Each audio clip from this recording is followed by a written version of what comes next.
this session is another passion of mine. It's really about effective leadership, both from a coaching perspective, because it's tough on top. You're lonely, trust me. When you fail, you fail, yeah? So this session is about two parts of it. It's about how do we assist leaders, like Martin says, when you're stuck and you don't have that voice, that you have somebody to bounce off to. The second part of it, I've invited two of probably top executives in the ICT space, Charmaine and Suren Govender. These are, as Martin Kasker said, seasoned executives, credibility, have proven how to deliver in a responsible manner. I've also invited another two executives who are responsible for coaching CEOs, and one of them, Angelo Caillas, who is the chairman of the International Management Consultants and Coaching Association. So without further ado, if I could ask my privileged guests or my esteemed guests to please join me. The fourth panelist that we have, and I'd like to bring her all the way from Israel at this point. Her name is Daphna. Do we have Daphna on the line? Hi. Zunaid, hello. Can you hear me? How are you doing? Welcome. Good, excellent, thank you. Welcome, all the way from Israel. Yep. As I said, guys, this panel is so esteemed. I will not do them honor, and if I had to introduce them, okay? So I'd like to start by just each one just introducing themselves so we can you can see what we can expect, okay? So Charmaine, please go ahead. Charmaine Bouvet. I actually am the Senior Director for Cisco Africa. Cisco is a multinational that has been known actually for being very instrumental in terms of establishing networking equipment off the internet. I am also, thank you, I think it's off as well, on. I am also one of the commissioners on the Fourth Industrial Revolution. I chair the policy and the legislation working group, which basically means giving advice to the president and the different stakeholders around the types of policies and legislation that needs to change to adopt the 4R technology. I'm also a shareholder in a software company, and I also sit on a number of boards in an advisory capacity. Thank you. Suren? Thanks, Sue. Hi, everyone. My name is Suren Govender, and I'm the Group Chief Digital Officer at Life Healthcare. Life Healthcare is a global healthcare provider. In South Africa, we're best known for our 72 hospitals and healthcare facilities, and in Europe and actually globally, we serve radiology, the entire radiology value chain. I also serve on the board of Care Connect, which is the first health information exchange that's been created actually as a result of quite a robust process to deliver a lot more transparency in healthcare data or patient data. My background is very simple. I think I was born a technologist. If I'd been born when mobile phones were around, I would probably have grabbed onto that first or something. So it's always been a passion of mine. And I think along the years, having met various people through roles as an engineer, then in operations, then in ultimately, I'll say in developing business and then leading businesses. I think I took a lot of the. I think a lot of us reflected on, especially if you've had long careers, like our previous speaker, when you take chances. So I've taken a massive chance by leaving banking, which was tough enough, at ABSA as Chief Data Officer, and then coming into healthcare at a time when I think healthcare suddenly just emerged accidentally as top of mind for all of us. So really looking forward to contributing here today. Thank you. Thanks, Suren. Angelo?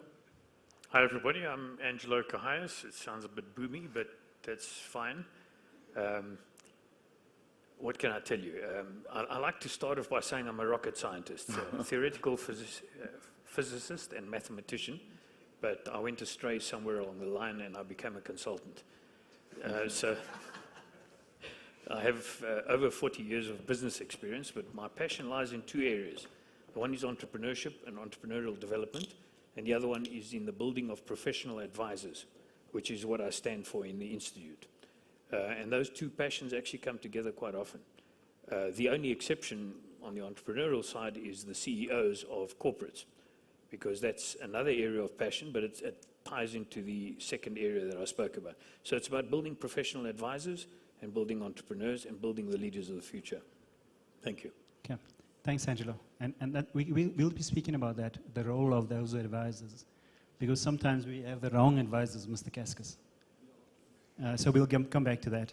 So, Daphne, are you there? Yes, I'm here. Hello. Go ahead, please. Okay, so I am delighted to be here from Israel. In my previous career, I was an actuary, so very much a researcher and analytician, if you want to call it that, with stats and trends and all of that.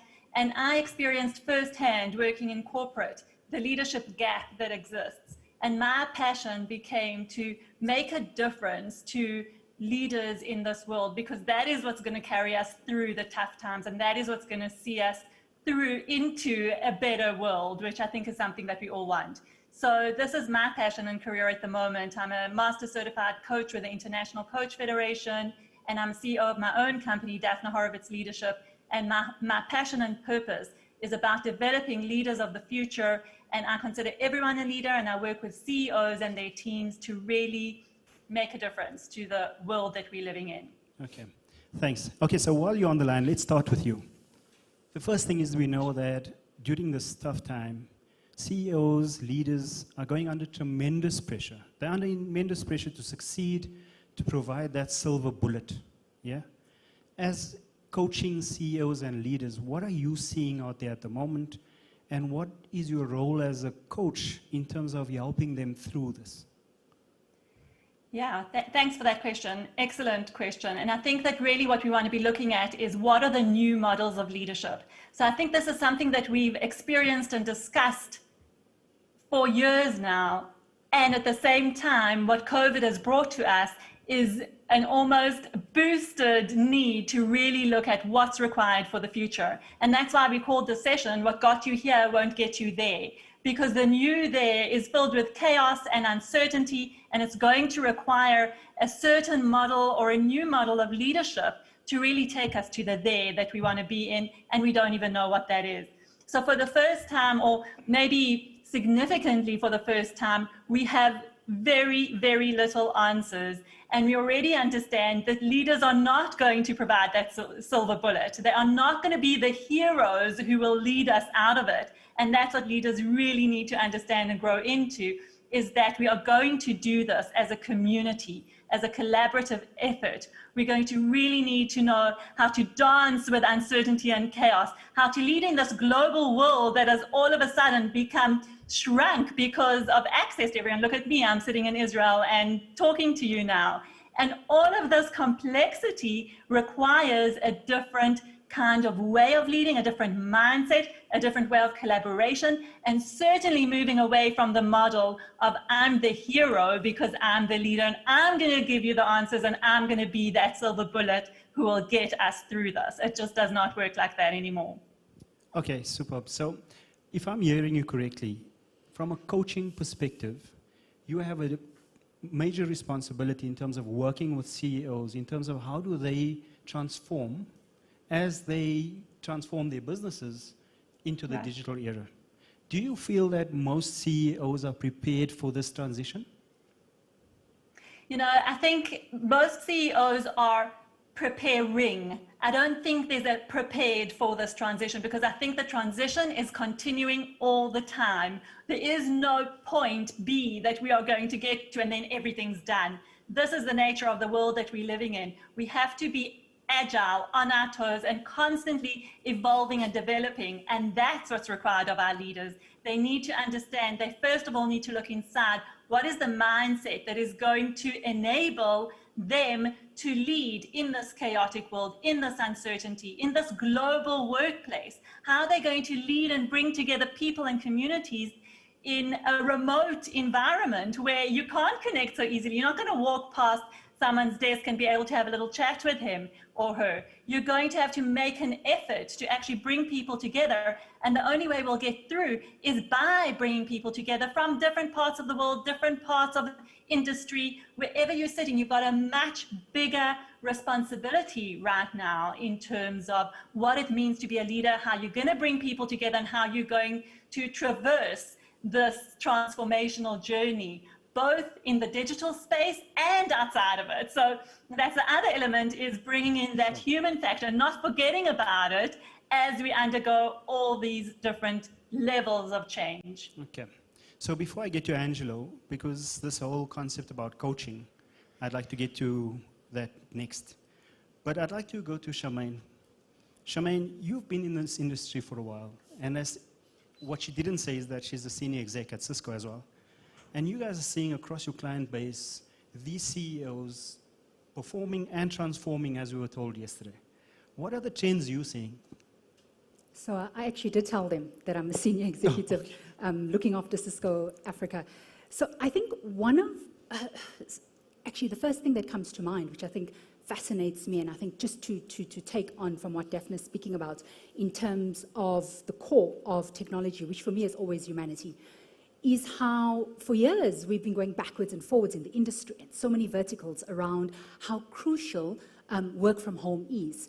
But it's fascinating that COVID actually forced that upon us as senior executives, because we always had this issue of trust. And now, surprisingly, empathy and trust are proving to be some of the key sort of currencies during this time. And we're showing up differently as executives. We've always questioned, if you are working from home, will you be as productive? And it's fascinating that some of us are actually overproductive, if there's such a thing, because now those boundaries have been blurred between working from home and working at the office, and your home has just become an extension to the office. So therefore, we need to be so cautious around how we actually even start to relate to employees, because now for somebody like me who reports into the US, Brussels, Middle East, there's no timeline for how long I work. And this is something that we're trying to just caution around global employees. Something second, which I've seen show up quite consistently, prior to COVID, I spend a lot of my time on the continent advising global leaders around adopting digital agendas for their specific countries. And it's so interesting for me that a few weeks before lockdown, our global CEO and chairman actually reached out to a number of global leaders saying, hey, I see this potential lockdown coming. We understand that many countries, not just Africa, most continents are not prepared. Therefore, we'd like to offer you some collaboration technology to ensure that you are kept online. And again, I think what we witnessed was just how I think many companies are starting to see the gaps and opportunities in their value chains and are leaning in a bit more in terms of collaboration and partnership. So these are showing up so much more strongly, where many of the organizations, many multinationals, are even making a lot of the online platforms available to academia. So we see a lot of remote schooling to smaller associations, to small business, who we know is quite critical to recovering economies, and I think even to citizens, whereas this was something that we've never seen before. A lot of this collaboration technology and these platforms were really set aside for massive corporates. So for the first time, we're seeing this gap in the value chain, that we can bring others on board, and we can actually start to make this, I think we can start to democratize a lot of this technology out there. I think the third thing that I'm seeing with a lot of customers and partners is how, whilst they were not prepared, they've adapted so quickly to this disruption and this explosion. So I know the company I work for example, within a matter of days, we had to get 75,000 employees online and working from home. And I mean, that for me is just phenomenal. And we had to do the same for many of our partners and many of our customers and many of the channels as well. And I think it's fascinating for me to see how, even though in certain areas we are competitors, this was one time where we came together as a joint unit. And for a country like South Africa, we saw how people like Dr. Andile Ngaba and so many other influencers in the ICT sector came together to form different working groups to influence the assignment of temporary spectrum. We all know that data prices are high in South Africa. We all know that we have huge challenges around connectivity. And one of the things that many mobile operators have been pleading for years is release the high demand spectrum, release it so we can start addressing the connectivity issues. And I think that's something that I saw released, albeit on a temporary basis, but very quickly MTN and so many of the operators took that spectrum to the rural areas, and we're starting to see that connectivity is becoming easier. And I think lastly, something else is how this pandemic has forced us to start to reimagine the future. For decades, again, I've been traveling the globe saying, oh, but, why don't you try this technology? We can start doing, remote this and remote that. And leaders have never been interested. And then suddenly, it's been the busiest I've ever been. My phone has been ringing nonstop. I've been so overwhelmed because leaders are reaching out to say, oh, remember that remote health technology you spoke about? Many of us are unable to go into hospitals. We're unable to track patients. Can we have a look at that? And so we've deployed in South Africa alone so much of our technology in some of the major public hospitals so that doctors can diagnose offsite, so that some of the technology then takes the place of absent nurses and doctors. So I think these are maybe, for me, four of the biggest insights that I've gained during the pandemic. Okay, excellent. I'm going to come back to you, and I'm going to hold you accountable for something on the 4IR Commission. We said, I think Sarah was earlier, she said to us about how people have this vision, all these visions. And so I'm going to ask Charmaine to prepare for that in the meantime. So the question that I'm going to have for you there is, we have this vision for the 4IR Presidential Commission. What is that vision? But what is the implementation? So think about that. I won't put you under the spot. The next one is, so Suren, you've been living exactly what Charmaine's been saying. I mean, you've probably, firstly, you're in the heart of or the epicenter of this whole hurricane. Yep. That's the second thing, is that you had all these employees that just had to work from home. Okay, so as CDO, firstly, what is a CDO? I mean, we hear CIO, CEO, all these titles. People say, what is the CDO? I'd like you to just share with us. Firstly, what is the CDO? It's a new career that's coming up. And secondly, what is the responsibility and what are the challenges that you faced at Life Healthcare? Good, no, thanks, Sue. So there's actually two types of CDO, and I've been both. There's a Chief Data Officer and there's a Chief Digital Officer. So I did the data gig at ABSA, and now I'm leading digital for Life Healthcare. So what is a Chief Digital Officer? Effectively, you've got to firstly enter with a mindset that it's not a permanent role. It is mostly suited to organizations that are laggards in terms of their transformation, but at the same time are presented with a massive transformational opportunity, right? So I'm an accelerant on many of these visions, actually, Zoo, to be honest. I entered the healthcare business, and I was not disappointed, to see archaic thinking. But what was poor was the execution, because, of course, there are many, many other priorities before you put digital transformation as an enabler to change our future existential question here, right? It's a very long discussion before you get to that as an outcome. So that's really the role as a we used to talk about it in the earlier days of technology, trying to get a seat at the table, meaning CIOs actually didn't sit on the exco, and many of them reported to CFOs, for example. All of that's flipped on its head. In fact, what we're seeing, Charmaine, spoke about some good examples that where we saw COVID or global pandemic gave us an acceleration towards at least using technology. But I think, and really to get back to what's the purpose of digital, and in answering the question of what got us here won't get us there. It comes down to a mindset, right? So to be a successful chief anything these days, to be honest, you've got to have this intoxication with possibility, because guess what? Shit happens, and it happens quickly, right? As we've all just seen, right? We know. And then there's the other side of the mindset, which is, this optimist pessimist. And we all, many of us, I know, I've certainly dealt with what I call verging on mental health issues as we've been separated socially from people who we've been taught to co-create. It's the basic human purpose, right, is to create with others. So, when that gets, it feels like your arms get chopped off, and then you're getting, I don't have a very pleasant office at home because I don't like spending time cooped up in there. I'll do it when I'm writing deeply, but that's about it. But now having to spend hours, literally chained to a desk in a different way. So the mindset that one's got to approach this with is, I will achieve a better outcome using tech, but not using tech to lead this thing.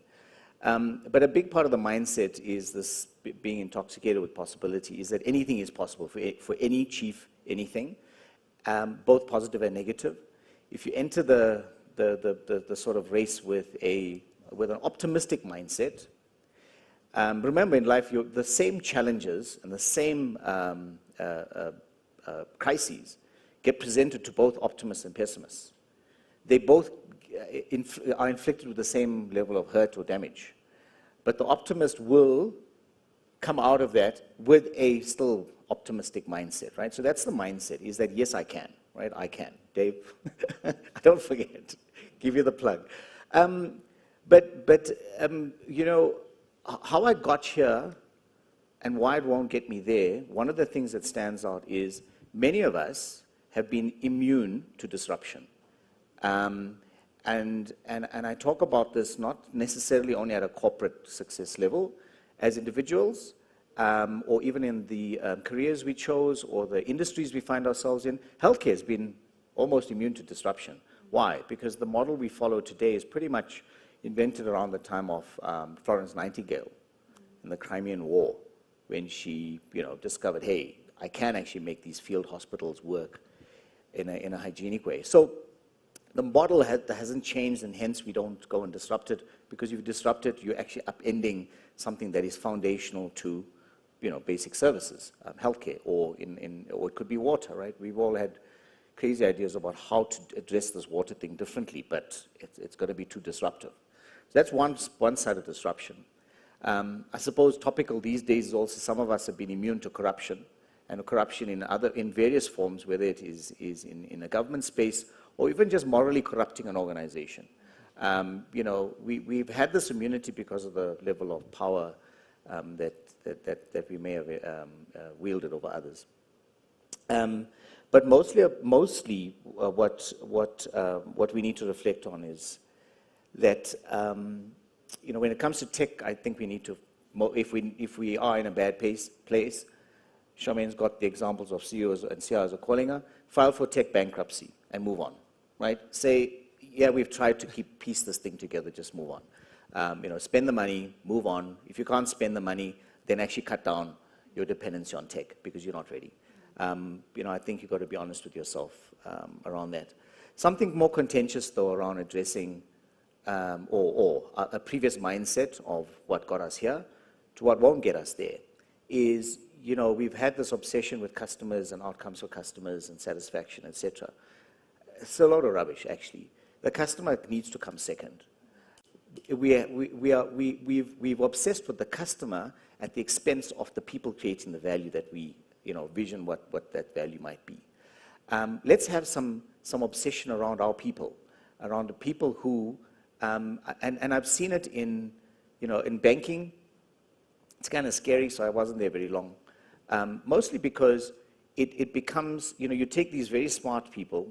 It's like what we do with kids, right? Take these young brains full of potential, put them in through a school program, turn out some cookies that kind of suit our need, and then throw them into another even more evil process called corporate. And then, ultimately we figure, what have we done wrong here? That investment in people for anything digital or any transformational outcome is critical. So you put your employees first. And I have a concept that I'm now incubating around value engineering. Because to be deliberate around creating value, you've got to actually, the engineer means I've got to plot it. I've got to, put these things in its place so that it's infallible.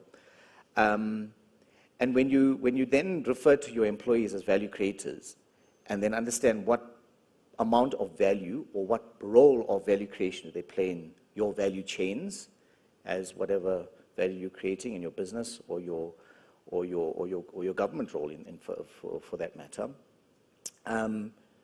you quickly realize that you can leave the customers to the employees and not have a whole department about it. I suppose another important domain for me in the digital space is this topic of design. You'll hear it spoken about around service design or a methodology of how to, basically redesign a process. But mostly design is about,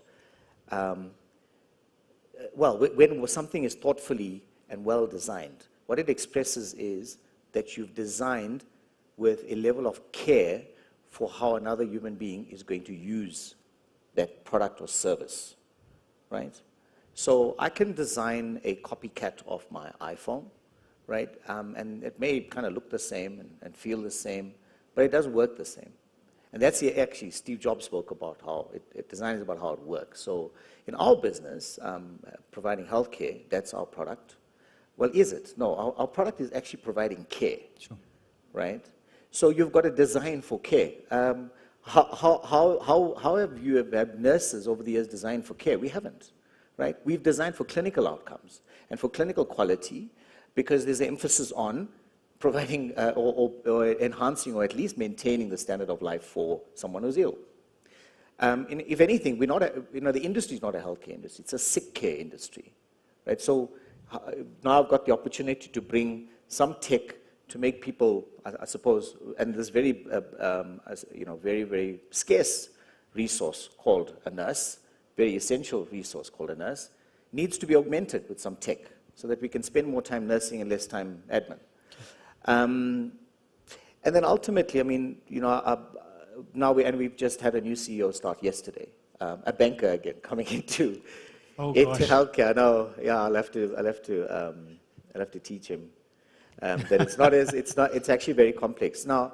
But as now a new CEO, this is helping me prepare for my conversations with him over the next few weeks about how are we actually taking this agenda forward. So Suren, I like that, right? And I want to get back to you on that topic because I want to ask how many CEOs are actually ready for this transformation. That's number one.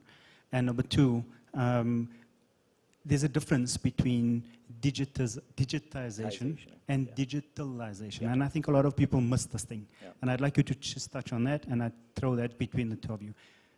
Angelo, we've just spoken now about confidence, we've spoken about leadership, and what those qualities of leadership are. Second part of it is the type of coaches. So if I'm struggling as a CEO and I get one of your coaches, one, how do I check whether they're certified? Are they the right person for me? Because nowadays so many people call themselves a coach. Have you noticed? They call themselves a coach. And I've seen the trend. So my question to you is, what is IMCSA?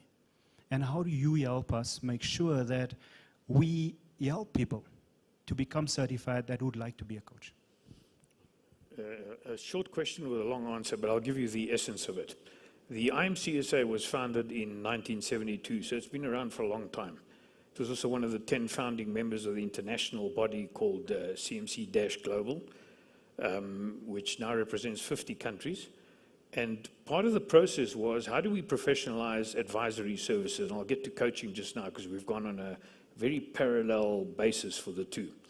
There is a standard called ISO 17024, which you can look up. But basically, it actually says any body certifying professionals according to a standard, and in this case, it's consulting and coaching, two separate standards. A lot of people get very confused between the two. And it actually says what needs to be in place in order for you to certify someone as competent in that domain. So the essence of it is you need to have a standard. You need to have a certification process. You need to have qualified certifying individuals and a lot more, bodies of knowledge, and it goes on. But in essence, and I'm glad Martin said it, and Martin, you and I have met before, a long time ago when you were at SABS. So the bottom line is that we have to ascertain that the individual has a track record, is competent, is trustworthy, because if you look at what we're looking for in the essence of trust, we're looking at two things. That's competence and integrity, which actually makes up the body. And I can go into a lot more detail, but that's for another time. So trust has been mentioned by a lot of people, and I believe this is the time for the trust economy to come to the fore. Because when you're dealing remotely with people, how do you know you can trust them? You're actually not making eye contact except through a screen, etc. So the bottom line is that we are pushing people to come up with a track record which is certified, where they have people who have said, this person is competent and ethical. And they have a minimum number of hours. For the master coaches, we're looking at 500 hours minimum face-to-face time. For the certified consultants, we're looking at a minimum of 3 years of consulting experience with a backing of a degree and management experience and so on. Does that answer your question at this stage? Because I don't want to go into too much. I think that's perfect. I'm going to come back to you later with regards to the role of a leader as a coach. Right. Very important. Okay. So, Charmaine, I hope you thought about my question. It's a tough question, but I know you're going to answer it. The role of OIR and the Presidential Committee. What is that vision? Where are we? How are we making sure that we enable all the organizations that want to move on? And what is holding them back? So in terms of the FIR, it was never about us actually setting any specifics. I think what we came together as the corporate CEOs and leaders, together with SMME and academia and civil society, when we joined the committee was, I think, 3 things. I think the first thing was to showcase to government that it's really not about technology. It's really not about leading with technology.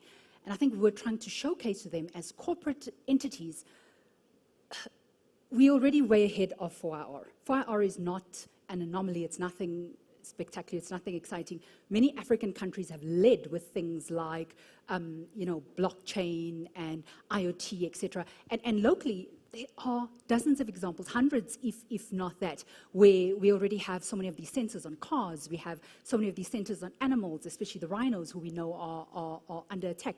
We have these sensors on wearables. So I think corporates have pushed the envelope, and we're trying to show to government that the difference with 4IR is, whilst we've been using these technologies in isolation, government, for you to address the socio-economic crisis in the country, for you to address the issue around SMMEs, here are some of the technologies that you start to bring together to address that gap. But I think something that everybody in the room and the entire continent is aware of, one of the areas we pushed very hard in terms of the envelope was, before you even look at those possibilities, the second thing we said is focus on humanity and the issues that we are facing as a crisis around education in this country. Look at the schooling system, from early childhood career development. And if you look at what's happening in many schools, it's a crying shame. It's depressing as a mother that so many of our children are being given a tablet in their hands, but without having the capacity to understand, what am I going to do with this tablet? Without teaching them the fundamentals of, somebody said it earlier, remain curious, the collaborative thinking, that play that some of the schools actually encourage. How about we start looking at that? The next layer is for us to look at the curriculum. So how about we actually, as corporates, start to unpack for government, what are we looking for when we say we're looking for a corporate-ready employee? And a lot of what we're not getting, how do we ensure that from the entry level all the way up to the TVET colleges or the former FET colleges, how do we start to change that curriculum and all give input into that curriculum around what it should really look like and start to guide around that? The third thing that we actually looked at was a very big issue for the continent as a whole, because there's so many of these initiatives. I've worked with the UN and the African Union and so many other institutions to start, and we were stopped in our tracks because of lack of clear enabling policy and legislation.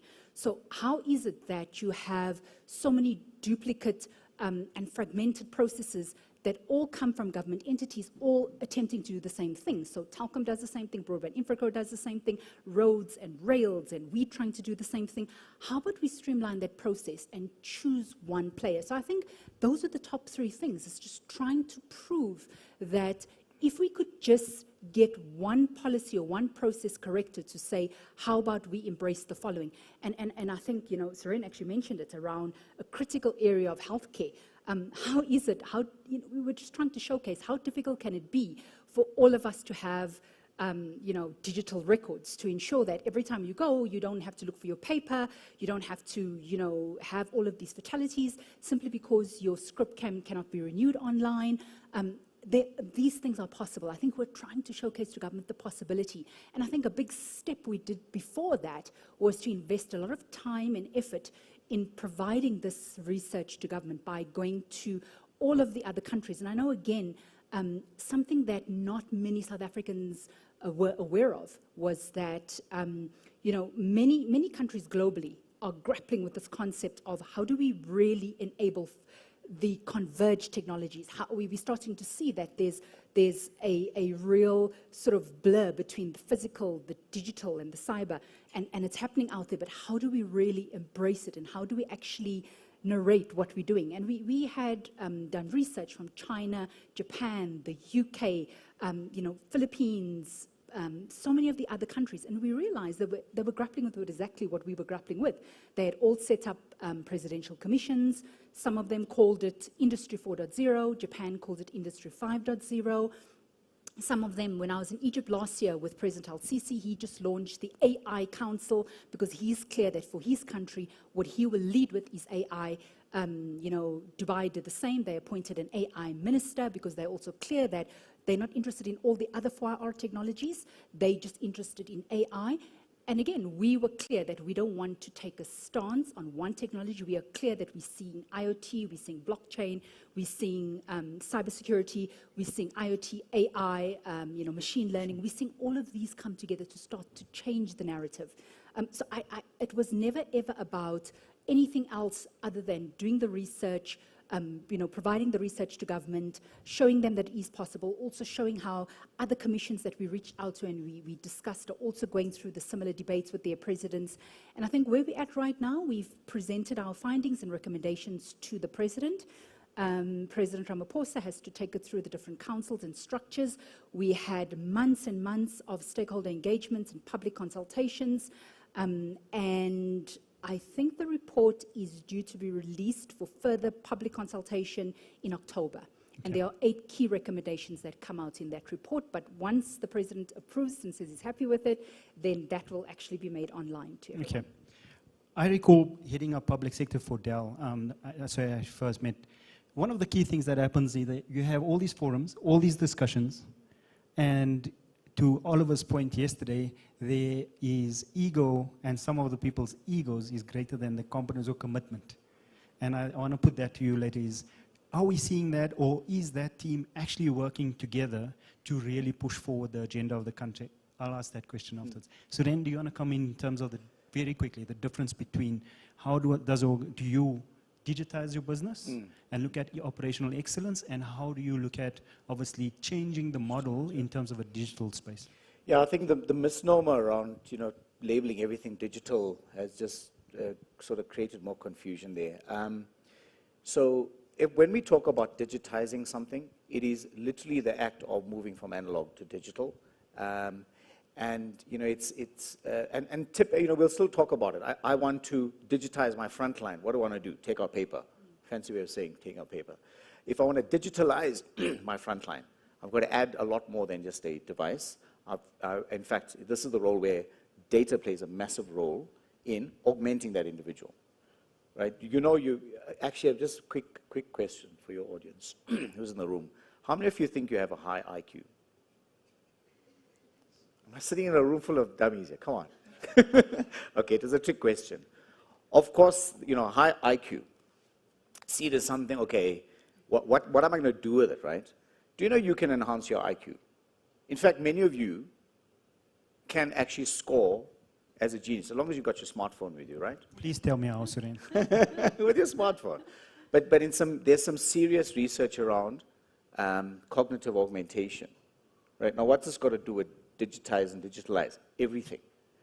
Because the economic or socioeconomic gap we see today, which is exactly why our commission is formed, right? to address much of that. That gap we see. What's the future gap going to be when we all have a universal basic income? The gap's going to be in your cognitive ability. Because if you are a nurse who can, with a smart drug, which is available today, I've tried it, I'm serious, I've tried it, it actually does make you smarter, it does make you work harder, you can stay awake a lot longer, and there's no side effect. Well, so I've been told. So there's a smart drug. But even easier, you've got this cognitive augmentation device in your hands every day. So the vision around making it real has to be about how do you take the entire generation and the entire society forward with that outcome. It's not about the tech. Sure. It is about data, right place, right time, putting sort of good, quick decisions in the hands of leaders, very easily. That's what the essence of. And so I think it sounds close because the words are similar, but the intent is completely. Sure. Yeah. If we had enough time, I would have loved to ask you the question is, how are we preparing staff for new skills, for new sets of skills that's expected in this new digital era? I mean, I'll tell you in one sentence. At the moment, we're all failing, and they're preparing themselves. 100%, exactly, and that's the thing.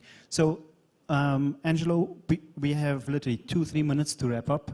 Yeah, almost. I wanna go back to Daphne very quickly. So, Daphne, I know you've been watching us, but if you had to give us advice around what took CEOs here but will not take them forward, give us your closing remark on that, please. Okay, closing remark very quickly. It starts with a mindset. It's how are you thinking about things? How are you relating to people? And how are you moving forward towards your big mission?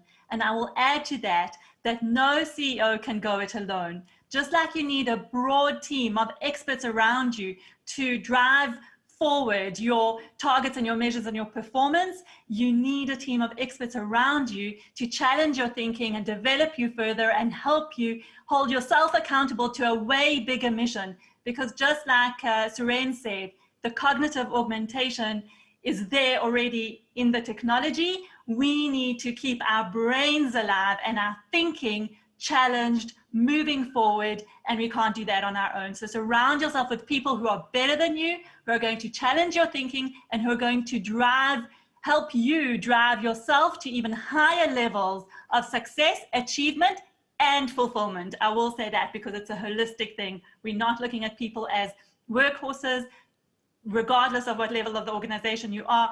We look at the human being as a holistic person who needs to be developed on all those levels.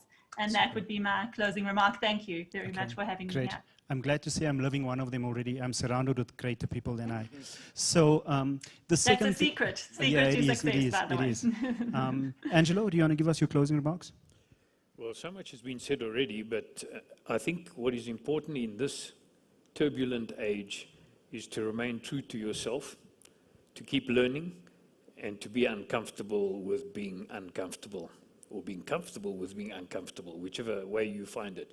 But to be prepared to deal with shocking changes in the environment, in your workplace, in everything else. So keep learning and keep being uncomfortable. Thank you. So just for that, so Daphne and as well as Angelo are partners of the LSMI, the Leadership and Self-Mastery Institute. Our goal is to teach people how to be mentors and how to be coaches. So if you really want to do that, we're going to... Yeah, and one of the other things is we're going to make sure that we provide younger leaders with the assistance and support if they need to have an answer. Secondly, all these, so the two other senior execs on the my right-hand side will be mentors and coaches. So we'll have younger leaders that will be able to look after these role models and be able to give them a call and say, I'm really struggling with this. Can you assist? We'll also be training people how to be a proper mentor or mentee, because it's your responsibility. It starts with you. Okay. So let me go back to my technical or highly from the ICT space. Your closing marks, please, Suren. Yeah, I find again back to the purpose of this discussion. What got me here won't get me there. I've found fear is an amazing motivator. Of course, also, fear abused can be a motivator. right? It's how we actually run a military in war. I had the misfortune of experiencing a cyber attack this year, a massive one, in the middle of COVID, in the middle of lockdown, in the middle of all of this. And I documented that sort of month of, dealing with criminals, dealing with a paralyzed organization, et cetera, et cetera. So what is the first thing that all of us, it was this unknown attack on us. It wasn't just something that happened. IT, someone didn't pull a plug out. It was a concerted criminal attack. And to disable a business, right, what are you fearful for? The first thing, and this is true leadership, and we had an acting CEO. I mean, Peter was our acting CEO at the time. His first concern was, when we spoke about systems, we spoke about how we're recovering, even through the COVID time, he spoke about the welfare of our people, the 25,000 people. Could we, or would this affect us enough? Could we still pay salaries? Could we still meet our supply, etc., right? That is true leadership. When the rest of us were paralyzed with fear and what are we going to do, he had the concern for the reason why we exist, the people. So that was a good lesson for me, and I think in that sort of the last few months, we've all grown a couple of years. For me, that was it. Take the fear, harness it, actually deal with it as a collective. Because if you let it hang about, it hangs about for years, and some people end up just being psychologically imprinted on them. So the fear factor experience this year was big for me, and I think that's what's going to set CEOs and leaders apart in the next few years, especially in an economy like ours, where we are presented with opportunity, but we know we're floundering at every step, and then also seized with I suppose, constraints. Right? We all have this, but yeah, make a plan. Okay, excellent. So by the way, you have a coach on the left-hand side, so you can help. Okay, Charmaine, your last closing remarks. So I think very interesting for me, I think the ambassador spoke about it yesterday, and in my many travels to the continent, I think the ambassador was saying the continent lacks nothing. Again, I just think it's political will. And it's always so refreshing when you go to countries in the East who have embraced so many of the 4-hour technologies around, M-Pesa and around drones and all of these things, where they are making this work for the country. And I think they're addressing challenges of the country. And I think my big takeaway always is when I talk to leaders is look at the challenge you're trying to solve in your own country, because I think what you take from another country is not necessarily always going to fit into Africa. And I think we have this obsession with Silicon Valley where, oh my goodness, I want to be the next Silicon Valley, let's build the Silicon Valley of Africa. No, we have so many challenges in South Africa itself, and there are so many opportunities that are just waiting to be discovered by our youth. And we heard from the ambassador that we're not short of really amazing ideas. I think it's just the business model that needs to be changed. And I see in Silicon Valley, whenever I go to my company, we have hundreds of the youth that come through on interns from Yale and Harvard and all these top universities who come in and give up themselves, and the company takes it and runs with it. And I think that's a model that's just waiting to be explored here. So I think definitely better collaboration between corporate, between academia and between society and government especially. And I also think solving challenges for Africa is going to take us such a long way. Absolutely. No, thank you so much, because you're quite right. Context matters. If you put a leader in a bad environment, he'll be a bad leader. If you take a solution from Johannesburg and you're trying to put it in Nigeria, won't work. So I think context and environment, Charmaine, you're absolutely right. So guys, I'd like to thank you very much for taking the time to be with us and share your knowledge today. I'd like to add 1 C to David and Mr. Keska's 7 C's. The last one is courage. Was it there? Well, then I'd like to emphasize it then. Because, we see far too often that we have leaders that are in critical positions that do not have the courage to voice their opinions. The courage to make sure that we do look after staff. The courage to make sure that they do get involved in initiatives that affect the ground roots, that affect youth. So I'm going to hold all my panel guys accountable for joining us on this LSMA journey, and many of you guys as well. So we thank you very much for your time, and we hope you enjoy the rest of the summit. Thank you.